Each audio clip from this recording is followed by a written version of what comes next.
Lajstni się misia. Mamulka dała maluśkiemu Haniskowi ostatnie 50 złocioków na sprawunki.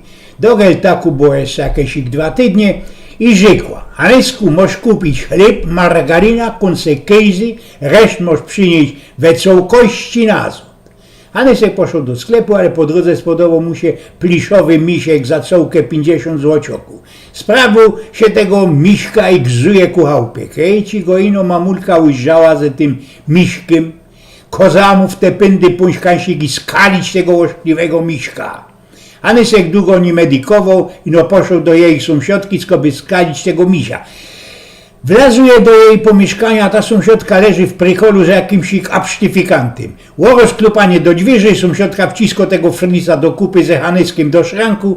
W tym szranku Hanysek wspomniał się o tym miśku, którego miał skalić i godo do tego istnego. Panoczku, a lajsnicie się tego gryfnego miśka. Cicho być gizie. Bo by dam są, panoczku. Moż sam 50 złocoków i zawrzyj pychol. Panoczku, go po chwilce ten synek, oddajcie mi nazad tego miśka. Cicho będziesz w Ochentolu, nie dam ci go nazad i tyle, bo by dam są. No i sytuacją powtórzyła się tak kilkanaście razy. Hanysek zarobił kupa pieniędzy, wrócił do domu ze sprawunkoma, kawior, krewetki, szynki, roztomajtych sortów i jeszcze mocka pieniędzy przysmycą zesia i do mamulce. Cożeś ty, giździe diosecki, bank obrabował albo co? Zarocki idź mi do kościoła i wyspowiadaj się o faroża. Hanysek poszedł do tego kościoła, podlazuje ku słuchatelnicy i godo.